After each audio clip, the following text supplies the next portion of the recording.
C'est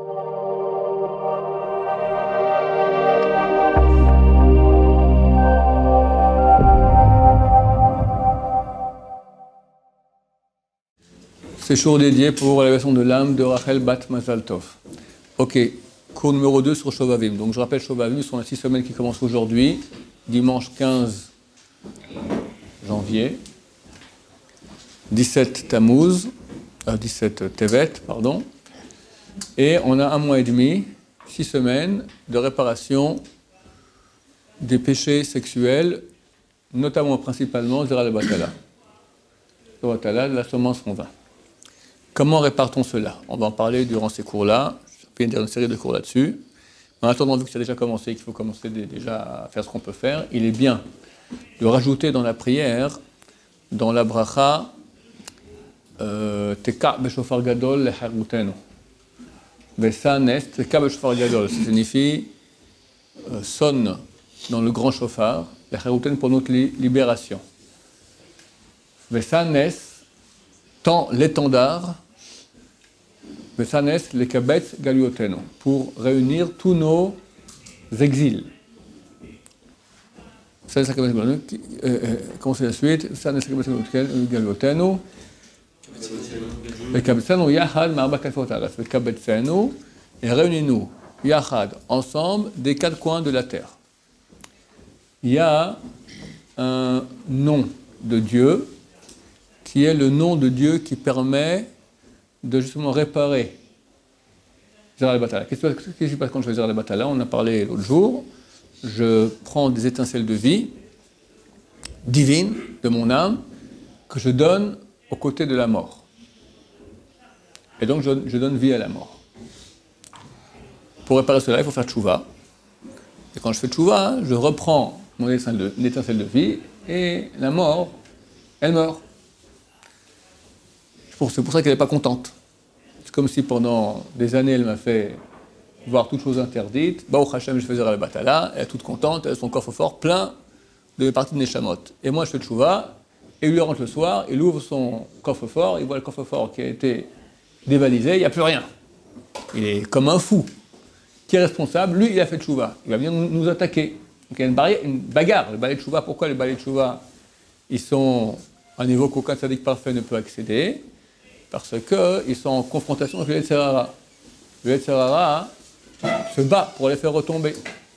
Parce que une fois que tu as donné dans le mal, tu l'appartiens déjà un peu. Et quand tu as repris ce qu'il t'avait pris, il veut le reprendre aussi. Donc il y a une bagarre.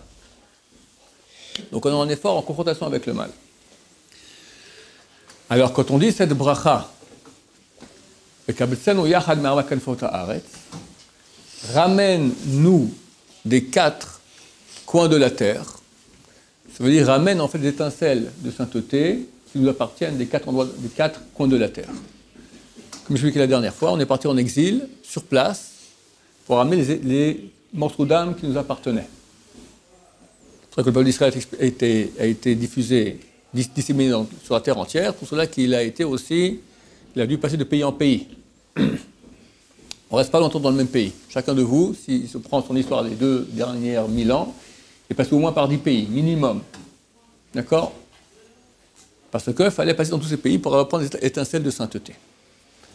Cette bracha correspond à cela. Ramène nos exilés, ramène nos parties d'étincelles qui sont exilées. Le nom qui fait cette opération-là, le nom de Dieu qui nous aide à faire cela, est un nom de Dieu qu'on ne peut pas prononcer, ce sont 3 lettres. Chet, et puis Bet, et puis Vav. C'est la Rachet Tevot, ce sont les initiales des mots qu'on trouve dans cette bracha. Vekabetzenu Yahad, le Chet de Yahad, c'est pas initial en fait, c'est pas initial. Yahad, mais Arba, le Chet de Yahad, vous pensez ça quand on dit cette bracha. Vous pensez Yahad, le Chet de Yahad, mais Arba, le Bet de Arba, Kanfot, le Vav de Kanfot, c'est un truc de mystique juif, de Kabbalah. Tu penses ces 3 lettres dans ces 3 mots. Ensuite, dans la bracha aussi, Baruch Ata Hashem, Mekabetz Nitre Amo Israël, Mekabetz, le Bet de Mekabetz, le Chet de Nitre, Mekabetz Nitre Amo, le Vav de Amo. Les 3 lettres, Chet, Bet et puis Vav. C'est les initiales de quoi? D'un nom de Dieu qui est responsable de ramener l'étincelle de sainteté qu'on a dispersée spécialement avec Zera al-Batala.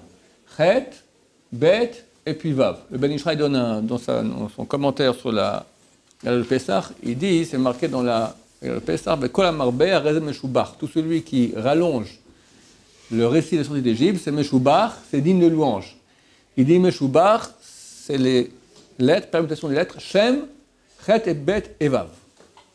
C'est le Shem, le nom, Chet, Bet et Vav. D'accord, le nom que je dis. Meshubach, donc il dit que grâce à cela, quand on lit le Pessah, on fait aussi une opération de ce genre-là. Donc c'est ce nom-là. Donc ça vaut la peine de penser ces choses-là toute l'année, mais spécialement maintenant pendant ce mois et demi qui va venir, jusqu'à Rosh Chodesh Adar environ, jusqu'à la fin de Parashat. La semaine de Parashat Mishpatim, jusqu'à Mishpatim, d'accord, jusqu'à la Mishpatim, jusqu'à samedi soir de Mishpatim, on est dans le Shovavim. Jusqu'à ce moment-là, ça vaut la peine, et toute l'année, mais spécialement durant cette période-là, de penser ce nom quand on dit cette bracha. De même, on peut intercaler dans cette bracha une prière. On dit comme ça, on dit Yarasum lefanecha Hashem Elokeinu ve'Elokei avotenu.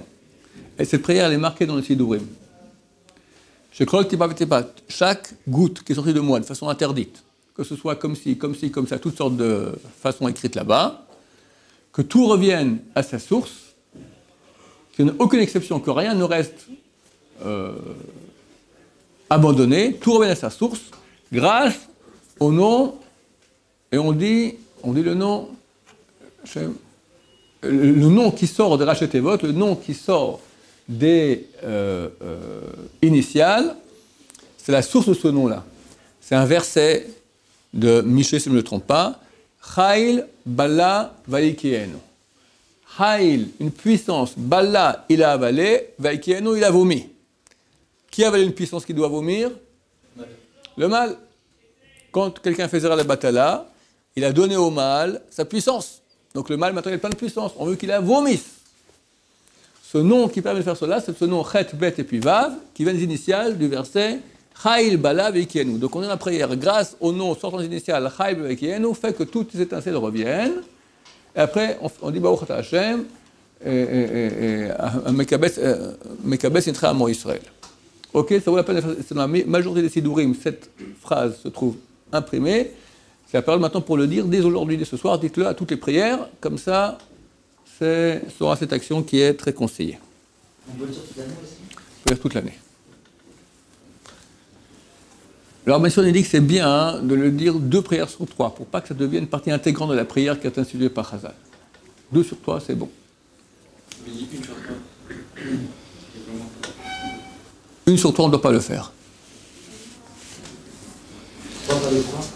De peur que ça devienne, si tu fais, ça devient après une habitude, tu fais toute l'année, ça devient maintenant une partie, de peur que ça devienne comme si c'était une partie intégrante de la prière. Ce n'est pas une partie intégrante de la prière, c'est un rajout. Alors pour que ça reste comme statut de rajout, alors on le dit pas toujours, une fois sur 3, on le dira pas. Ok, ça c'est des trucs de prière. Maintenant, l'essentiel du travail maintenant, c'est quoi, messieurs? Qu'est-ce que tu as dit? Teshuva. La Teshuva commence par quoi? Par, au moins, arrêter de regarder, arrêter de pécher. Maintenant, quelle est la source du péché? Pourquoi tu as envie de pécher? Les yeux. Tout commence par les yeux. Et c'est la bataille la plus dure qu'il y a, c'est la bataille de la fin des temps. Effectivement, avec les petits appareils horribles que le SRA a créés, qui permettent, appuyant sur un petit bouton, de tomber en enfer directement. Brûler sa neshama en quelques secondes.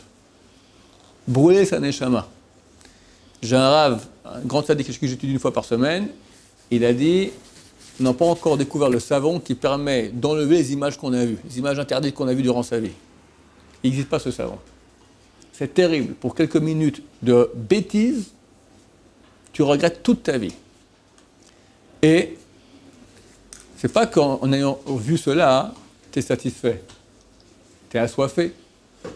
Plus t'en as, plus t'en veux. Plus t'en as, plus t'en veux. Tu deviens addicté. Tu deviens malade. C'est une vraie addiction. Il y a un site dont je recommande pas du tout d'aller sur Internet, celui du malheureux qui a déjà Internet, même qui regarde lava.fr, c'est un malheureux. Il y a un site qui s'appelle Guard Your Eyes, faites attention à vos yeux. Un site extraordinaire, fantastique, qui donne des méthodes de travail pour faire attention à ses yeux. Et ceux qui sont déjà addictés, j'ai parlé au patron de Guard Your Eyes, de la section française. C'est un type qui était addicté aux films porno. Un chassid, un type religieux. Si c'était un Baal Tshuva ou pas, en tout cas, il y avait des périodes comme ça, religieux. 6 ou 7 enfants. Et il vit religieusement, tout va bien. Mais cette addiction-là, elle n'arrive pas à s'arrêter. Marié. Sa femme ne savait pas, évidemment. Et un beau jour, elle découvre le pot rose. Elle lui dit « Get miyad, get immédiatement ». Je suis marié avec un tordu, un désaxé, un obsédé, fiche le camp. Il me raconte tout ça, le monsieur. C'était la fête de Sukkot. Lui, il s'est dit, bah, c'est génial, je pars à Las Vegas, tous mes fantasmes, je vais m'éclater, j'arrête tout, voilà. La vie est belle. Après 2-3 jours, elle lui dit, écoute, bon, finis au moins Sukkot, et après tu fiches le camp. On est avec la fête des enfants. En train de s'est renseigné, elle est tombée sur le site Guard Your Eyes. Elle lui dit, tiens, regarde ça. Elle lui voit ça. Il a commencé à pratiquer la méthode de travail, et il m'a dit, c'est pas un Yetzer Hara. Celui qui est addicté au film porno, c'est pas du Yetzer Hara, ça sert à rien de lui faire tout le moussard du monde, il peut pas, c'est une addiction. Une addiction, il faut une thérapie. C'est une addiction. Comme ils font à la drogue, va dire à un drogué, fais du moussard. Il faut pas, c'est Yetzer Hara, tire en enfer, machin. Tu l'enfonces encore plus, ça sert simplement à rien. Alors de même qu'il y a des thérapies pour les addictés à la drogue, les addictés à l'alcool, il y a aussi une thérapie addictée pour les addictés au film porno. Et ça marche. Le monsieur aujourd'hui, il est complètement propre et il gère. Les gens l'appellent, ceux qui sont intéressés, ils m'appellent, je lui donne le téléphone, il appelle, et ils font du travail ensemble et il est guéri. Il n'y a pas de Yetzer Hara de ça, c'est une addiction. Ça commence avec Yetzer Hara, mais une fois que tu t'es attaché, c'est terrible. Comme il y a alcoolique anonyme, on appelle AA. Tu as AD, c'est pour les anonymes drogue, et tu as AS, anonyme sexe. Ceux qui sont intéressés, donnent le bon téléphone, d'accord? Qu'il faut appeler, il y a 2 numéros aujourd'hui, francophones, ici à Jérusalem. Lui, il a fait le programme, après il est passé chef de... Lui, voilà, il a travaillé, il s'est guéri complètement, il a travaillé avec une équipe israélienne, il s'est complètement guéri, et il a dit, c'est dommage qu'on ne fasse pas en français, il a commencé à diriger aussi les Français, et voilà. Mais là, il parle de films, il ne parle pas de femmes. Hein? Il parle de films, il ne parle pas de... Ouais, effectivement. Effectivement. Il parle de films. Je ne sais pas si pour les femmes aussi, il y a la même méthode. Je pense que ce n'est pas trop différent. C'est pas trop éloigné des méthodes de désintoxication de drogue et d'alcool. Parce que c'est une addiction.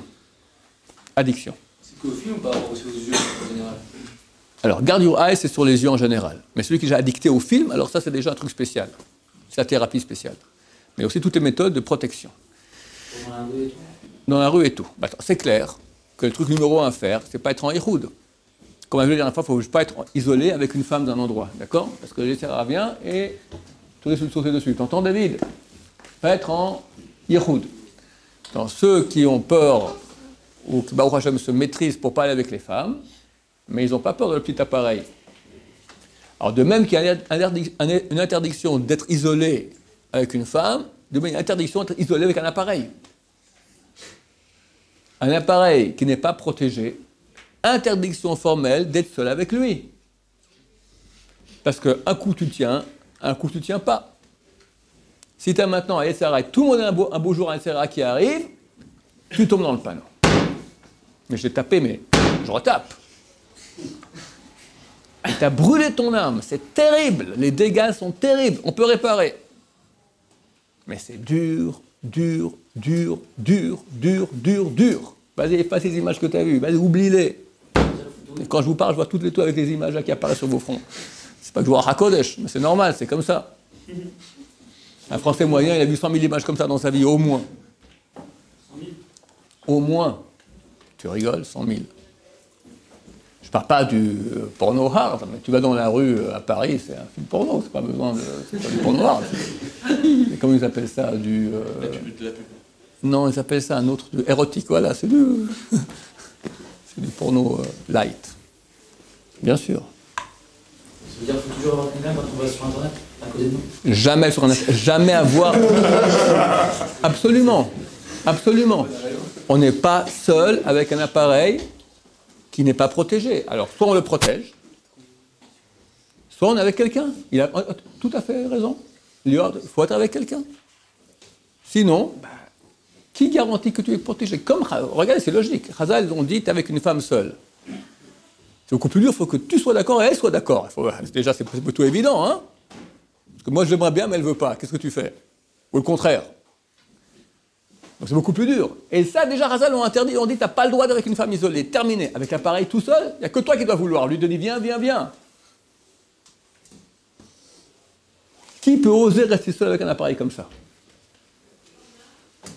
Alors, Chaim Kanevski, la Chaim Ovadia, ils ont dit, toutes les malédictions de la Torah tombent sur quelqu'un qui tombe dans ces pièges-là.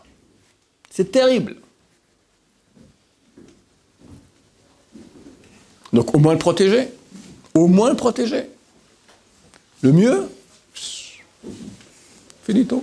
Regardez. Moi, je vis au XXe siècle, XXIe siècle. La plus significatif.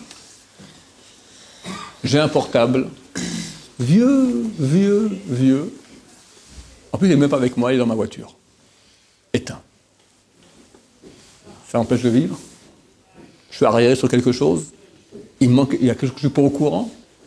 Que je vais rater quelque chose. On nous fait croire que si on n'est pas au courant de tout, chaque seconde, on va rater. Jérémy Berbi a parlé. On te fait croire des choses. Alors qu'en fait, il y a une chose qui se passe, c'est que tu rates ta vie. Parce que tu es tellement addicté à ton appareil que tu crois que tu vas perdre quelque chose, tu rates ta vie. Il y a un garçon ici à l'Eshiva, ça fait une semaine que je lui ai je lui ai confisqué son portable. En flagrant délit ici. Il fleurit. Et lui-même le reconnaît. Il fleurit. Extraordinaire. Un autre homme.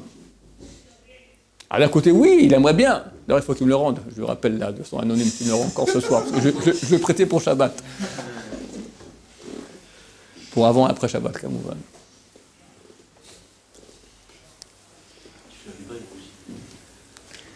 Donc les yeux. Cette bataille qui est tellement importante, le Sarah a créé pour la fin des temps, avant que Mashiach vienne, ces appareils-là. Alors c'est vrai que chaque appareil a un potentiel de bien et de mal. Je suis convaincu que quand Mashiach viendra, il y aura un potentiel extraordinaire grâce à ces appareils-là. Mashiach pourra parler à nous tous en direct, sur WhatsApp, comme ça on l'appelle, d'accord. Sur Skype, il y aura un écran géant, sur Plasma, chacun dans sa chambre, avec Mashiach, on aura un cours spécial, Bezrat Hashem. On n'aura même pas besoin de ça, qu'on pourra le faire en télépathie. Donc c'est certain qu'il y a du bien. Ou c'est vrai qu'on peut diffuser beaucoup de Torah, mais le piège qu'il y a à côté, l'humanité aujourd'hui, elle est complètement détruite à cause de ça. Et quelqu'un qui a dicté au porno, c'est fini. Là-bas dans ce site, j'ai pas le temps de bien regarder, mais ceux qui ont... Ils montrent des études. Les gens sont ravagés au niveau des neurones. Ça fait des dégâts graves. Alors, oublions, c'est plus pour nous maintenant, les films porno. Mais dans la rue, même ici à Ramot Dalet, une fille de Sanoua, pudique, tu la regardes, comme un homme, comme un homme regarde une femme. Moi, quand il y a une femme qui passe, je ne regarde pas les femmes, je regarde les hommes. C'est passionnant. Tic, tic, tic, tic. Impossible autrement. Chaque fois qu'il y a une femme qui regarde, je regarde l'homme comment il réagit. Alors, si c'est un grand homme, tu n'auras aucun tic-tic, il regarde comme ça. Des fois, c'est un tout petit peu comme ça. Il y en a qui descendent bas, jusqu'à la moitié. Il y en a. Arriver à rester comme ça, à regarder sans regarder le reste, c'est héroïque. Parce qu'il y a un Yetzer Hara. Et qu'est-ce qu'il fait ce Yetzer Hara? Tout simplement, plus tu t'y attaches, plus tu deviens assoiffé. Chazal on dit, il y a un petit organe chez l'homme, celui qui l'affame, il est rassasié. Celui qui le rassasie, il est affamé. Toute chose qui est bonne dans ce monde, matériel, plus t'en as, plus t'en veux. Vous avez essayé ça une fois? Regardez, prenez du chocolat, un bon chocolat. Tu t'habitues à manger un chocolat une fois, deux fois, trois fois après le repas. La quatrième fois, tu n'as pas ton chocolat, tu es comme un lion en cage pour un morceau de chocolat. Un peu de douceur sur le papier gustatif, 6 cm. Le type, il tourne en rond.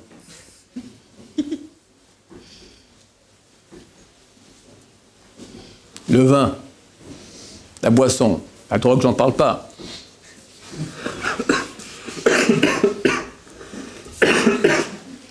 Les habits, les beaux habits. Je dis, profite, mais fais attention. Tout est addictant. Addictif. C'est quoi le problème d'être addicté au chocolat? C'est un problème d'être addicté. C'est permis. La Torah te permet. Mais elle te dit que Doshim, vous serez sain.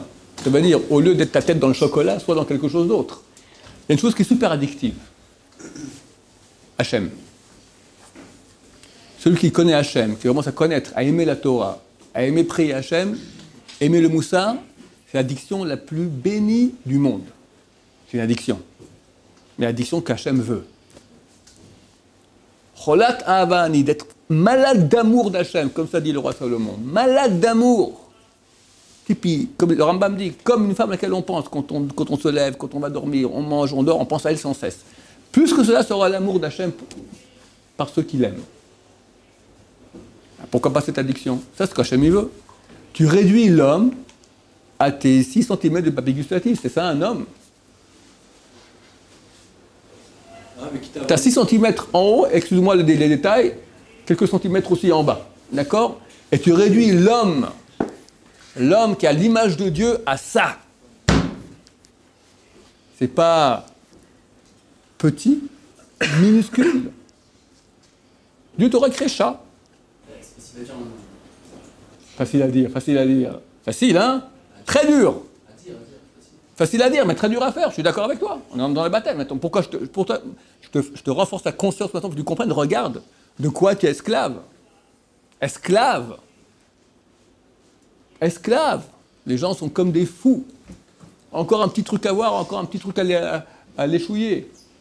Au niveau de la consommation de nourriture, d'accord? Ça va, il y a autre chose que ça.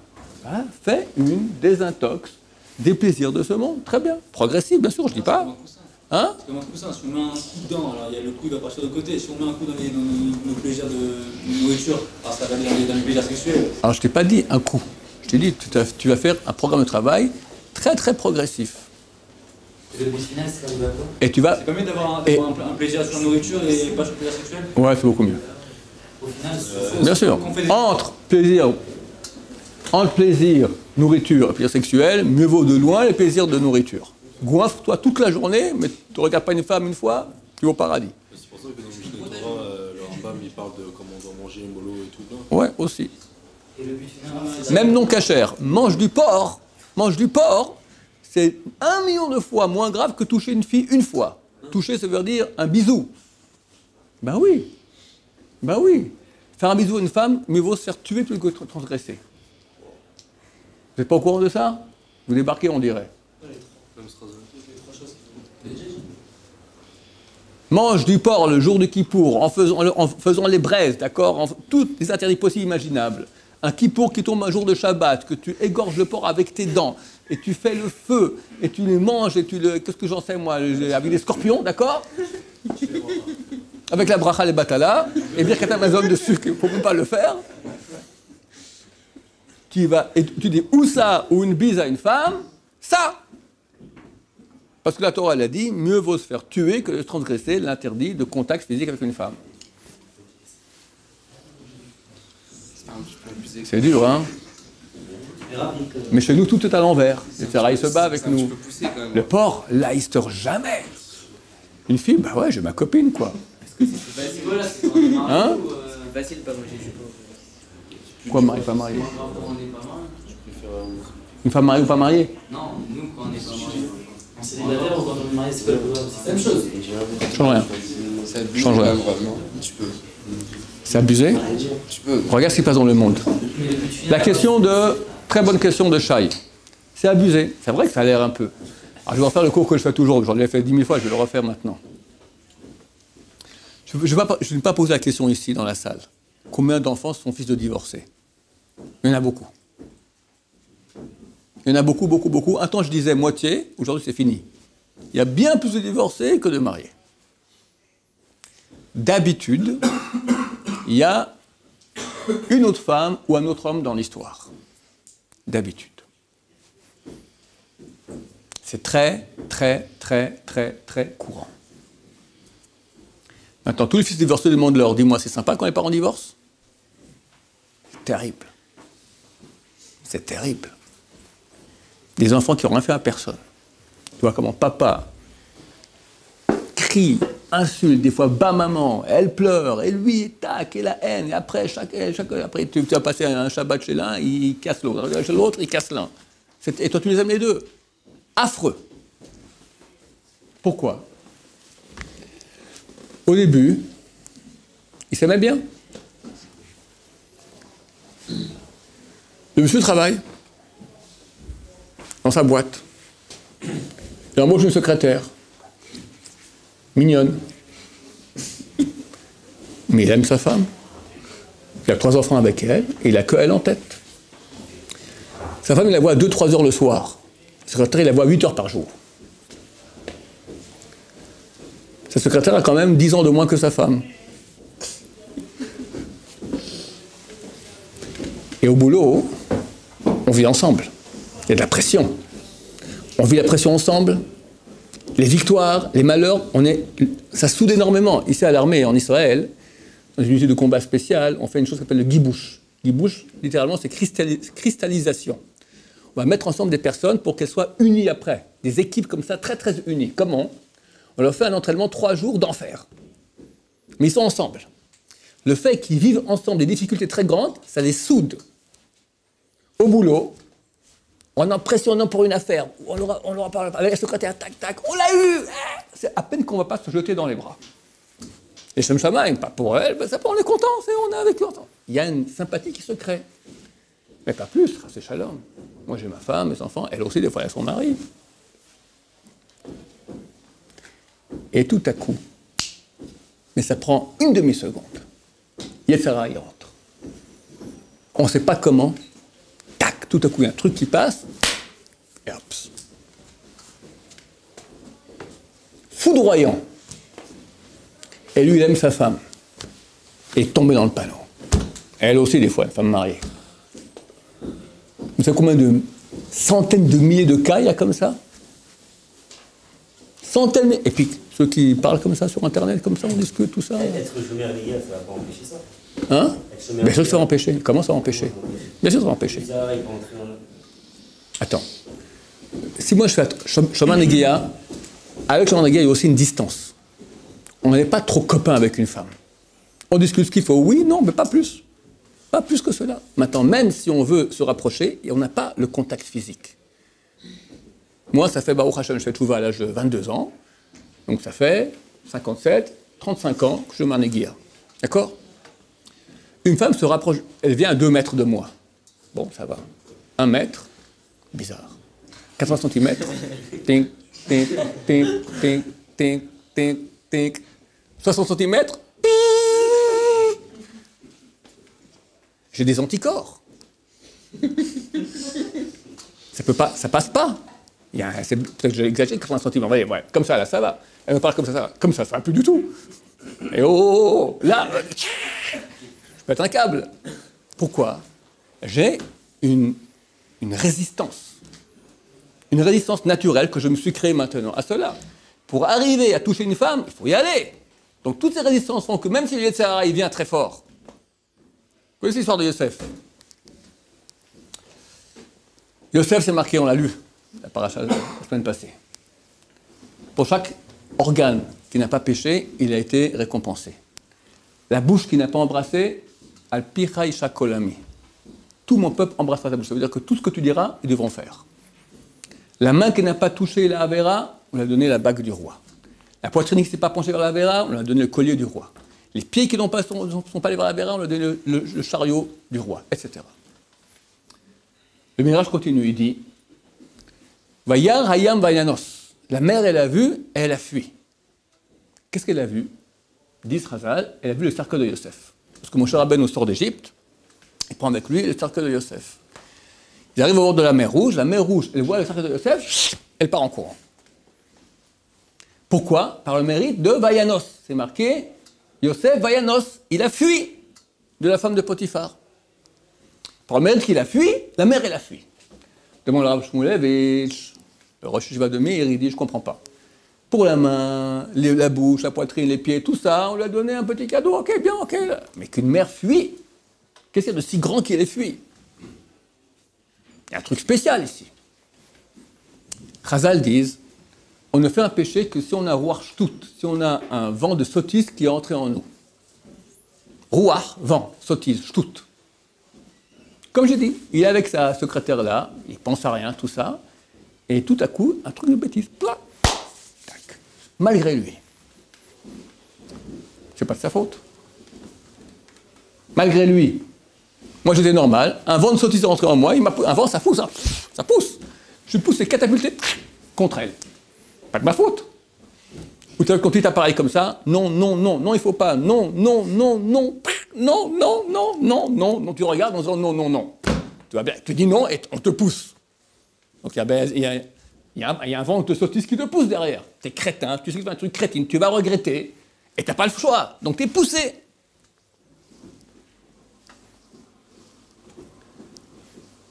S'il y a un grand trou, un précipice, très beau, regarde, très joli, très beau panorama, il y a un grand panneau dessus.